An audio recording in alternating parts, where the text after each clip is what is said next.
오늘 오후에 증거할 하나님의 말씀의 제목은 이스라엘 백성이 금식하며 회개함, 이런 제목으로 말씀을 증거하고 은혜 받고자 합니다. 이 8장에서는 이제 우리가 이미 살펴본 대로 이스라엘 백성들이 1차, 2차, 3차 포로 기한을 통해서 먼저 성전을 짓고 그 다음에 느헤미야 지도자를 통해서 이제 성전을 완성한 다음에 지도자를 세우고, 그리고 누가 시키지도 않았지만 백성들이 수문앞 광장에 모여서 율법의 말씀을 듣기를 사모했다고 했습니다. 그래서 하나님께서는 준비된 지도자 에스라를 통해서 율법을 읽어주기만 했는데도 그들이 큰 은혜를 받았고, 또 그 율법을 읽어준 율법을 깨닫지 못한 백성들을 위해서 이제 13명의 보조교사들을 세워서 그 율법을 밝히 깨닫게 해줬을 때 그들은 정말 그 율법을 깨닫고 울었을 뿐만 아니라 그 밝히 깨달은 그 진리의 말씀으로 인해서 큰 기쁨이 있었다고 성경은 그렇게 증거하고 있습니다. 뿐만 아니라 성경을 들어보니까 율법에는 분명히 이 초막절을 지킨 기사가 있는데, 그 성경에 기록된 대로 7월 15일부터 한 주간 동안 이 초막절 절기를 성경대로 지켰고 온 백성이 그야말로 매우 크게 기뻐했다고 성경은 증거합니다. 자, 거기 한번 찾아보실까요? 여기 한번 보겠습니다. 17절, 8장 17절 한번 읽어주세요. 8장 17절. 포로에서 돌아온 온 회중이 초막을 지어 그 초막에서 지내니 이스라엘 자손이 눈의 아들 여호수아의 시대로부터 그날까지 이같이 행한 적이 없었으므로 매우 큰 기쁨이 있었다. 예, 매우 큰 기쁨이 있었다. 그 앞에 우리 이 8장 12절은 다 같이 한번 읽어봅시다. 8장 12절 시작. 온 백성이 가서 먹고 마시며 다른 사람들에게도 음식을 나누어 주어 크게 기뻐하였으니 이는 그들이 자기들에게 선포된 말씀을 깨달았기 때문이다. 자기들에게 선포된 그 하나님의 말씀을 깨달았을 때 온 백성이 크게 기뻐했다고 했고, 또 그 깨달은 말씀을 이제 실제로 준행하면서 이 초막절을 지키면서 아주 서로 백성이 동거동락하면서 매우 큰 기쁨을 가졌다고 성경은 증거합니다. 이 기쁨이라고 하는 말을 다른 말로 하면 희락이라고 하는데, 희락은 바로 성령의 9가지 열매 가운데 두 번째 열매죠. 즉 성령 충만할 때 기쁨이 있는 거예요. 여기 옆에 사람 한번 쳐다보세요. 기쁨이 있습니까? 물어보세요. 기쁨이 있습니까? 네, 없습니다. 기쁨이 어디 있겠습니까? 바빠 죽겠구만. 예배나 빨리 끝내시오.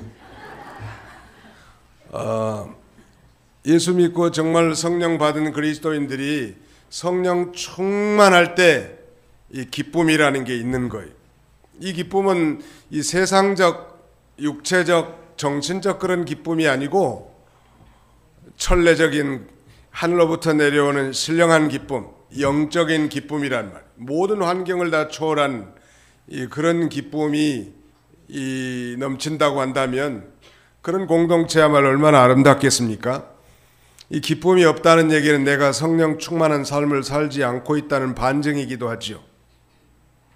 반면에 성령 충만한 삶을 사는 그리스도인이라면 적어도 마음에 큰 기쁨이 있단 말. 그리고 이런 그 밝히 깨달은 진리의 말씀으로 인해서 이제 천하 어디서든지 열매를 맺어 자라나가는 것. 깨달은 말씀으로 말미암아 열매를 맺는 것. 깨닫기 전까지는 열매를 맺히지 않는다는 반증이겠죠. 자, 오늘은 이제 이렇게 아주 하나님의 큰 기쁨을 체험한 그들인데, 그 다음날, 그러니까 7월 15일부터 한 주간 초막절을 지킨 그 다음날 7월 15일부터 23일까지 지난 그다음 7월 24일 날 오늘 본문 19장 1절은 이렇게 시작합니다. 그달 24일에 이스라엘 자손이 모여 금식하며 굵은 벼옷을 입고 흙먼지를 뒤집어 썼다. 7월 달은 굉장히 유대인들에게 중요하다고 그랬죠. 7월 1일은 나팔절이고 7월 10일은 대속죄일, The Great Atonement Day, 이스라엘 전 민족의 죄를 사하는 그런 아주 대속죄일이 7월 10일이고 우리가 잘 아는 7월 15일은 초막절 아닙니까? 이 초막절 절기는 한 주간 동안 노동을 금하고 성회로 지켰단 말이에요. 그런데 이제 7월 24일에도 집에도 안 가고 또 뭐 했습니다. 그 다음 날에도 이렇게 말씀을 배우고 싶어서 에스라에게 찾아와서 이렇게 하나님의 말씀을 사모했는데 이 7월 24일에 또 뭐 했단 말이에요. 뭐 해서 뭐 했을까? 거기 3절 한번 읽어주세요. 3절 뭐 해서 뭐 했는가?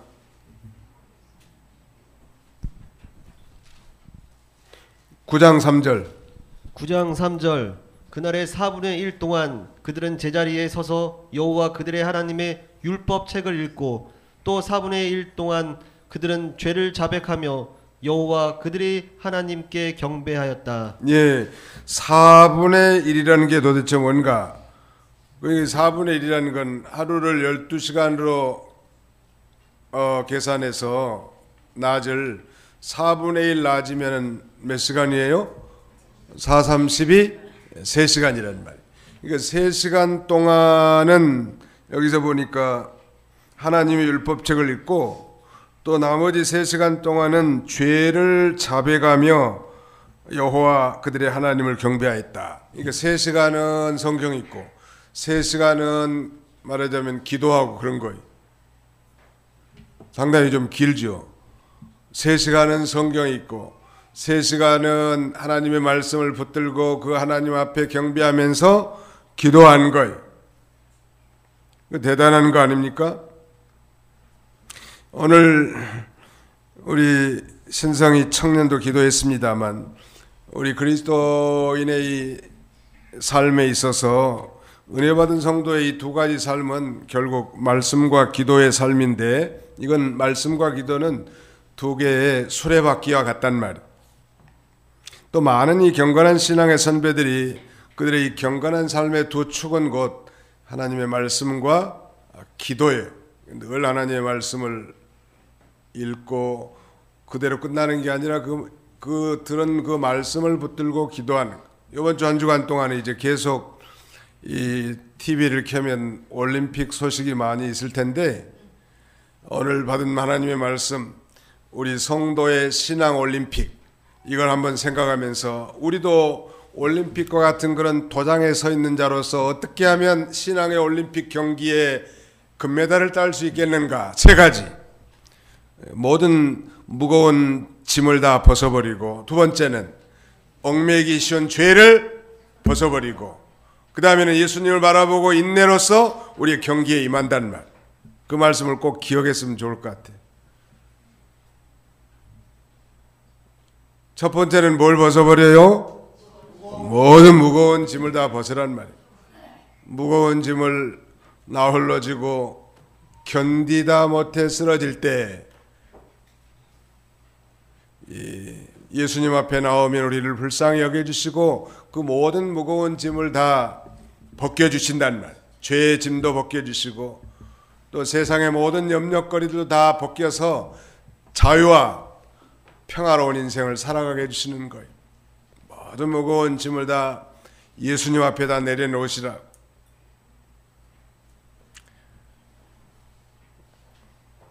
우리가 늘 들은 얘기지만 어떤 할머니가 무거운 짐을 머리에 이고 있는데 지나가는 버스 기사가 할머니를 공짜로 태워줬어.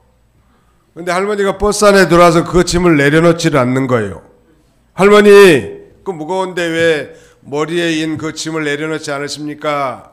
그랬더니 그 할머니 뭐라고 그랬었어요? 아, 나도 공짜로 태워줬는데 어떻게 짐까지 내려놓을 수 있겠냐고. 여러분, 우리도 구원받았고 자유의 몸이 됐지만 날마다 우리의 짐을 우리 주님 앞에 그냥 제껴두라는 말이에요. 그리고 중요한 일을 따라가라는 말이에요. 언제나. 무책임하게 행동하라는 얘기는 전혀 아닙니다. 가장 중요한 거, 하나님 섬기는 일, 예배하는 일, 기도하는 일, 아무튼 하나님 잃어버리면 다 잃어버리는 거예요. 인생이 삶의 맛이 다 사라져버려요. 하나님만 제대로 찾고 믿음이 견고하게 서 있으면 모든 게 아름답고 창조적이고 새롭고 의욕이 넘치게 되는 거예요. 그러니까 아무튼 바쁘고 힘들고 어렵거들랑 더 많이 기도하시고 더 성경을 많이 읽으세요. 오늘은 너무 정말 힘든데 기도도 더 많이 해야 되겠고 성경도 더 많이 읽어야 되겠구나. 언제나 그런 마음을 가져야 합니다. 말씀과 기도, 이건 그야말로 아무리 강조해도 지나치지 않을 만큼 중요하단 말이에요. 오늘 이제 초막절까지 지난 이스라엘 백성들이 다시 나와서 이 낮에 4분의 1, 즉 3시간 동안 성경을 듣고 읽고 또 3시간 동안은 그 말씀을 반추하면서 자신의 소위를 되돌아보고 회개하는 거예요. 거기 보니까 앉아서 성경을 읽었습니까? 서서 성경을 읽었습니까? 앉아서 읽었으면 물어보지도 않았겠죠? 어디 서서 그래서 어디? 2절. 그리고 이스라엘 후손이 모든 이방 자손과 관계를 끊고 서서 자기들의 죄와 자기 조상들의 허물을 자백하였다. 서서 기도하는 사람은 좋을까요? 안 좋을까요? 어떤 사람이 기도하러 오기는 왔는데 완전히 항복하는 자세를 취한 분들이 종종 계신데, 여러 예전에 한 10년도 넘었겠구만, 대한수도원에 갔더니 대한수도원 바로 옆에 흐르는 강이 한탄강이에요. 한탄강 이 굴곡진 데서 어떤 서울에서 온 목사님이 좋은 자가용을 타고 와가지고 거기서 기도하더라고.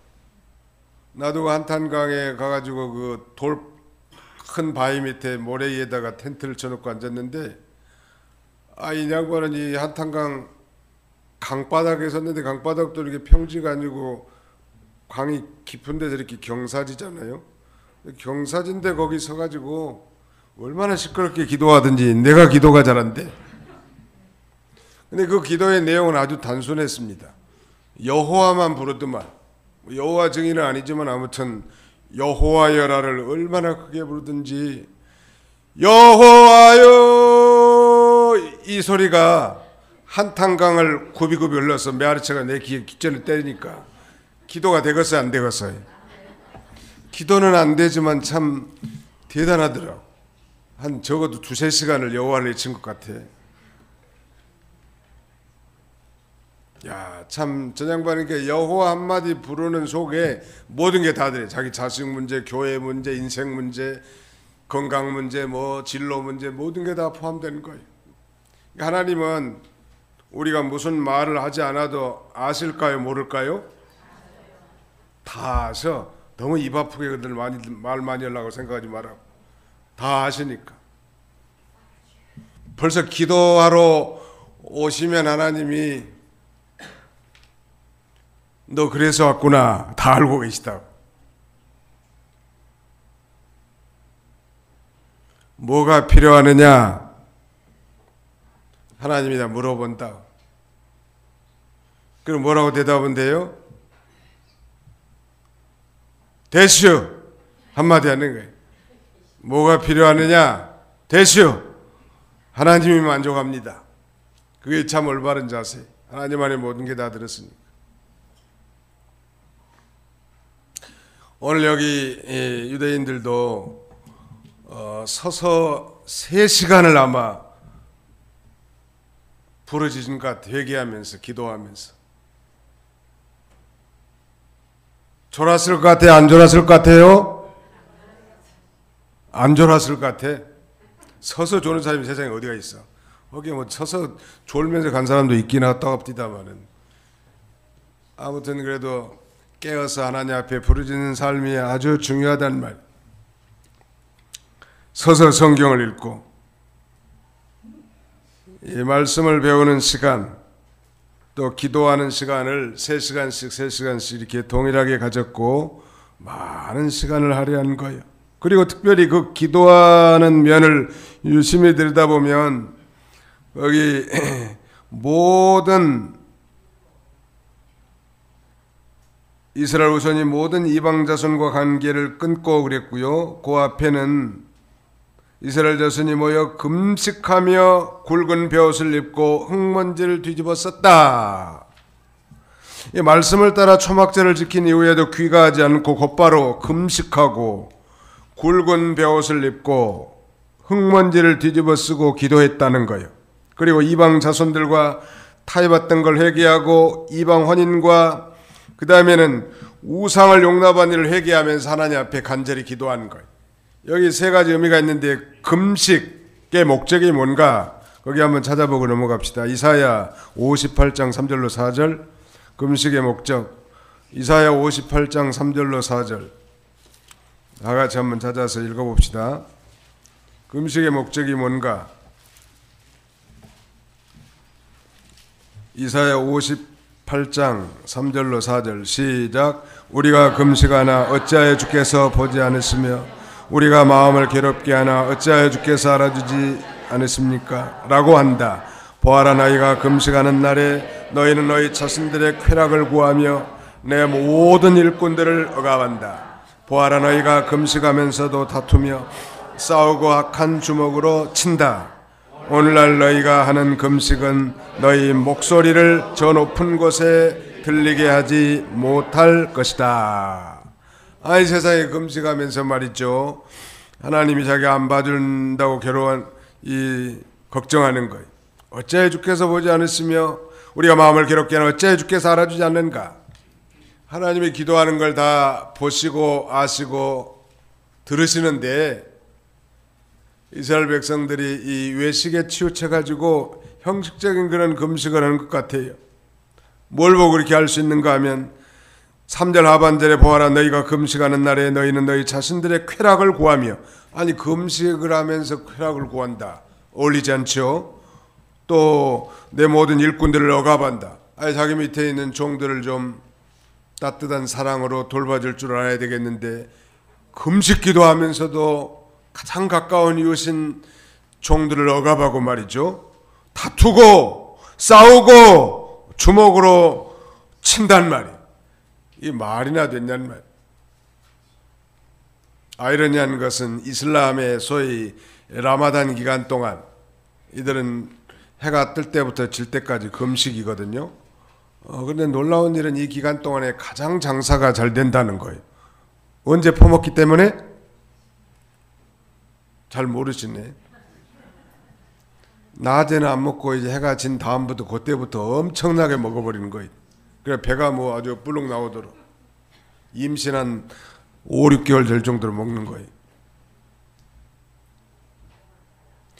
아니, 라마단이 금식 기간이거든. 이슬람의 금식 기간. 그러면 그때 좀 회개하고 그 다음에는 자신의 소유도 좀 살펴보고 바로 하지 못한 것 좀 고치고, 그게 올바른 금식일 거고, 우리가 아까 살펴본 대로 자신의 목소리를 하나님께 상달시키고자 하기 위해서 우리의 의식주를 검소하게 하고 하나님을 오로지 향한 거 아니겠습니까? 금식이라는 게. 금식의 목적이 뭐예요? 당장 배가 고프면 정욕이 발동하지 않을 수 있겠죠. 배가 고픈 사람은 가장 시급한 게 배고픈 거기 때문에 다른 생각이 안 난다고. 그래서 더욱 기도를 집중할 수 있고 하나님께 가까이 나갈 수 있는데, 금식한다고 하면서도 뭐 싸우고 주먹질하고 미워하고 시기하고 하나님 앞에 예배드린다고 하면서도 불평하고 원망하고 그런 거나 마찬가지. 금식의 목적은 죄를 자복하고 자기를 부인하고 자기 목소리를 하나님께 상달되도록 하려는 목적인데 그런 형식적인 금식을 많이 하는 거예요. 예수님 당시의 바리새인들도 자신이 금식한 걸 일부러 표했다고 하지 않습니까? 그래서 외식하지 말고 진실하는 거예요. 한번 더 합시다. 외식하지 말고 진실합시다. 하나님 앞에는 외식하지 마라. 그 외식이라는 그 원어적 의미는 연극한다 그런 말이에요. 하나님 앞에는 연극하지 말고 있는 그대로 나와서 회개하고 정말 회개했으면 회개에 합당한 열매를 맺어야 되지 않겠습니까? 그 다음에 여기 굵은 베옷을 입었다고 했는데 이건 옛날 우리 그 전통 장례식에서 그 상조들이 아주 두꺼운 베옷을 입지 않았습니까? 지금도 그렇게 하는 데가 있다고 합니다. 경상도 아주 전통 마을 같은 데라든지 모자까지 아주 아주 베옷을 이렇게 입지 않습니까? 상조들이. 그건 이 죄인을 나타내고 낮아지는 표시요. 참 부모에게 불효했음을 표시하는 거 아니겠습니까? 그래서 이 굵은 베옷을 입는 거고요. 그 다음에 이 옛날 성경에는 티끌이라고 되어 있습니다만 우리 성경에는 지금 흙먼지를 뒤집어 썼다라고 되어 있는데 이건 지극히 비천한 자리에 처한 태도예요. 우리가 다 흙에서 나서 흙으로 돌아갈 그런 존재들 아닙니까? 흙먼지를 이렇게 끼얹으면서 비천한 자리에 처한 태도를 보이는 것입니다. 이렇게 힘써서 자복하고 기도하면 하나님께서 들어주시는데 그야말로 하나님께 은혜 받을 만한 태도라고 할 수 있겠습니다. 그렇게 말로만 하는 게 아니고 실제 이제 자신들이 잘못한 것들을 회개하죠. 2절에 그리고 이스라엘 후손이며 이손이 모든 이방 자손과의 관계를 끊고 서서 자기들의 죄와 자기 조상들의 허물을 자백하였다. 우리도 참 우리 민족 우리나라가 이 국제 선명성 기구에 의하면 부패 지수가 아주 높은 나라예요. 아주 관행적으로도 많이 이루어지고 요새 적폐청산한다고 떠드는데 나중에 또 정권이 바뀌면 자기들도 적폐의 대상이지. 그만큼 이 부패가 아주 쌓여 있는, 사실은 부패가 쌓여 있다는 건 나라가 망할 징조입니다. 우리보다 아주 부패 지수가 아주 현격하게 낮았던 저 그리스라고 하는 나라, 올림픽의 발상지 이 그리스라는 나라가 국가 부도 상태에 직면하게 된 아주 중요한 원인은 부패가 너무너무 심한 거예요. 아주 사소한 증명서 하나 떼는데도 커미션을 줘야 되고 리베이트를 줘야 무슨 허가를 받을 수 있을 만큼 구조가 아주 부패 사설 구조가 쌓여 있는 거예요. 우리나라가 앞으로 선진국가가 되려면 투명해야 돼. 나라가 말하자. 부패가 적어야 돼. 누가 먼저 앞장서야 돼요? 예수 믿는 사람들. 김영란법을 만들었는데 1년도 채 못 돼가지고 수정하긴 했지만 아무튼 그 의도는 참 좋은 거예요. 부패를 방지하기 위한 거 아니겠습니까? 이게 철두철미하게 회개했는데 이제 4절에 보시면 그때 예수와 바니와 감미엘과 스바냐와 분니와 세레바와 바니와 그나니가 레이 사람이 서는 단위에 올라서서 여호와 그들의 하나님께 큰 소리로 부르짖었다. 통성 기도한 것 같아요. 우리도 좀 이렇게 통성으로 기도하는 거 좀 필요해요. 환난이나 위협에 직면했을 때 자녀가 아비에게 부르짖는 것처럼 이스라엘 백성들이 하나님 앞에 큰 소리로 부르짖는 거예요. 그 다음에 5절 또 레이 사람 에스와 감미엘과 바니와 아삼니아와 세레바와 호다야와 스바냐와 부다야가 외쳤다. 너희는 일어나서 여호와 너희 하나님을 영원부터 영원까지 찬양하여라. 주님의 영화로운 이름을 송축할 것이니 주께서는 모든 송축과 찬양 가운데 높임을 받으소서 그랬는데요. 여기서는 이제 이스라엘 백성이 이 통성으로 회개 기도만 한 것이 아니고 송축 기도를 했다는 거예요. 송축. 송축이라는 건 다른 말로 뭐 찬양, 찬송, 찬미 같은 말이에요. 송축. 여호와를 송축하라, 여호와를 찬송하라 같은 말이죠.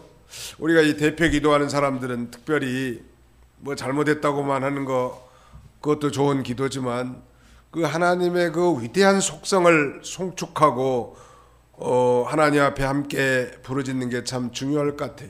근데 믿음으로 안 사니까 그런 송축할 게 없는 거예요. 송축을 다른 말로 하면 또 감사라고도 할 수 있거든요. 한 주간 동안 믿음으로 살고 믿음을 쓰면 하나님이 역사하셔서 도와주셨고 하나님의 그 귀한 도움을 이 기도를 통하여 하나님 앞에 높이고 찬송할 텐데 그런 게 전혀 없으니까 송축하는 건 없단 말. 대표 기도하는 사람들은 이 그 순서에 입각해서 기도하는 게 은혜스러워요. 맨 먼저 하나님 앞에 하는 게 찬송과 감사, 즉 송축 기도를 해야 합니다.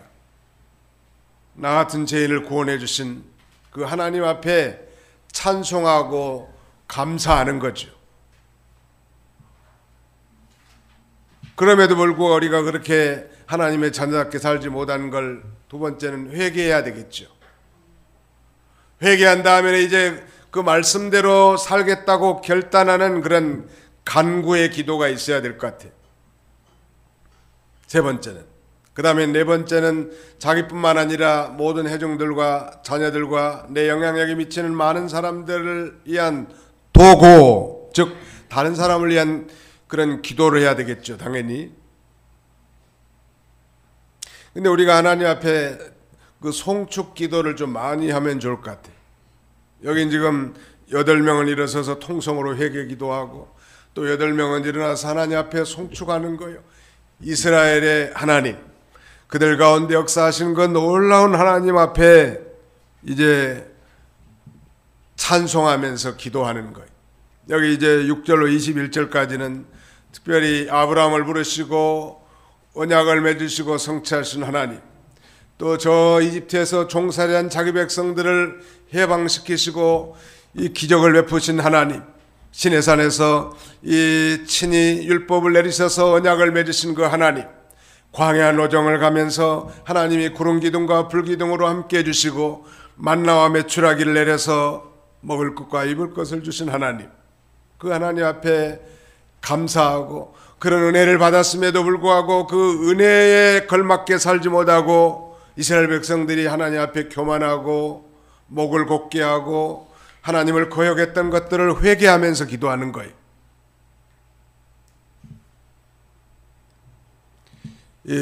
뿐만 아니라 이제 약속의 땅 가나안 7족속을 다 물리치시고 가나안 땅까지 안전하게 인도하신 하나님, 그 하나님을 노래하는 거예요. 이 기도할 때는 하나님이 나와 우리에게 역사하신 그 놀라운 그 역사하심을 함께 송축하는 거 참 좋은 기도 같아요. 그냥 기도하러 와가지고 뭐 달라고만 하지 말고, 달라고 안 해도 하나님 나 아셔요. 너희 있어야 할 것을 내가 아느니라. 아신다고. 너는 뭘 원하느냐 물어보면 뭐라고 하면 돼요? 됐슈. 한번 해봅시다. 됐슈. 네, 됐다는 거예요.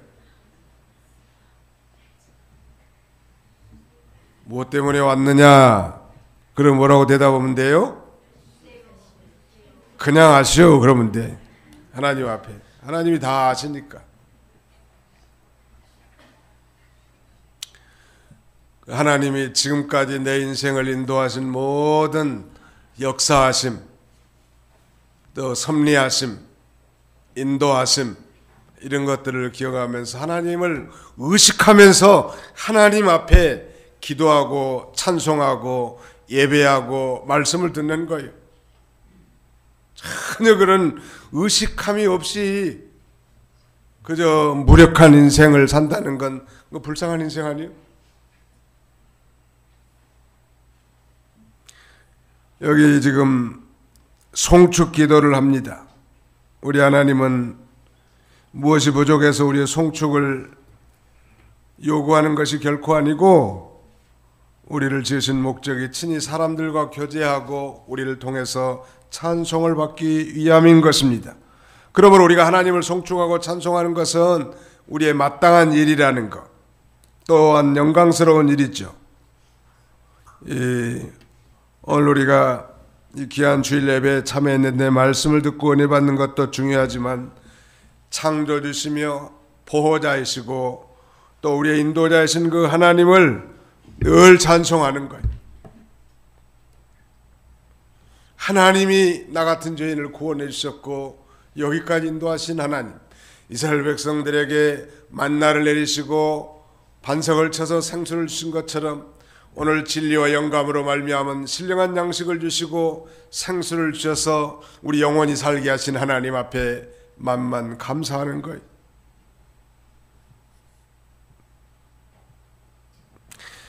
오늘 여기 회개 기도가 세 부분으로 이렇게 나눠졌다고 했는데 바로 첫째는 아브람 때 일을 회상하면서 기도했고요. 두 번째는 9절로 15절까지는 출애굽 때 일을 회상하면서 기도했고 세 번째는 광야에서 일을 회상하면서 기도했는데 우리가 여기서 배울 수 있는 중요한 비결은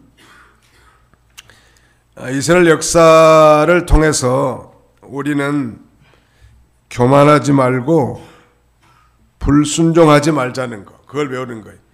이스라엘 백성들, 이 바울 사도는 고린도 교회는 첫 번째 편지에서 고린도전서 10장에도 그렇게 말씀하죠. 그들이 원망한 것처럼 너희는 원망하지 말라. 그들이 시험한 것처럼 그들이 너희를 시험하지 말라. 그들의 역사 가운데 이 교만과 불순종으로 저들이 징계도 당하고 하나님을 거역했는데 우리는 교만하지 말고 순종하고. 근데 놀라운 건 그렇게 교만하고 불순종하고 거역했는데도 불구하고 하나님이 저들을 버리지 아니하신 것은 딱 한 가지요. 그건 바로 하나님의 긍휼이요. 그러므로 우리가 어떤 실패의 자리에서도 늘 하나님의 긍휼을 의지하는 것이 아주 중요합니다.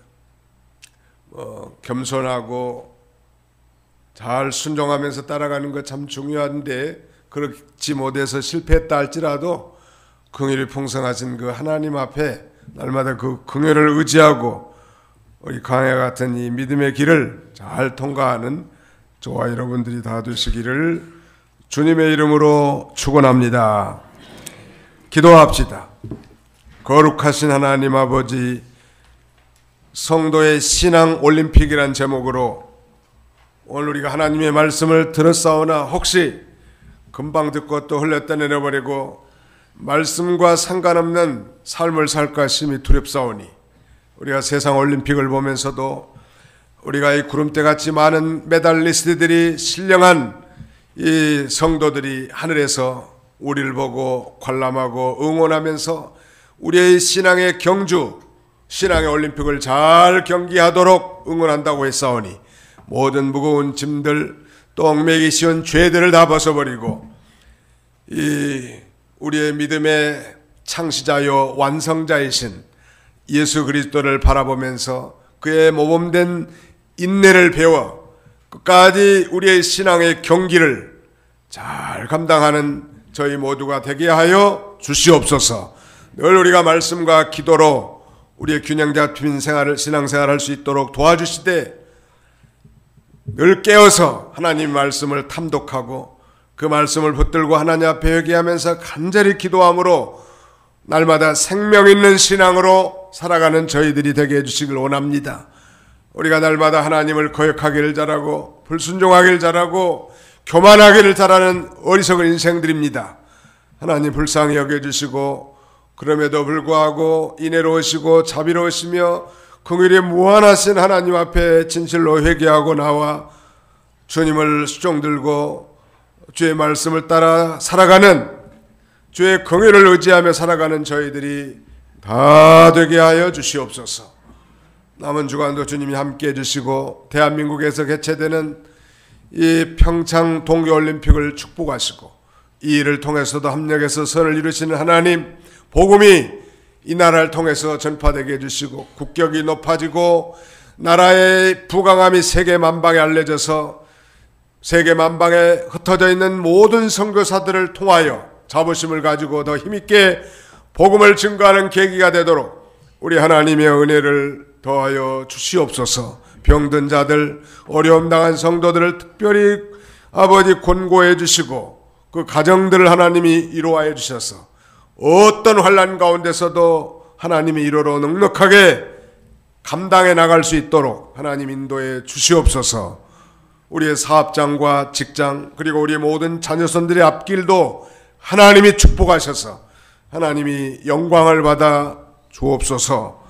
예수님의 이름으로 기도하옵나이다. 아멘.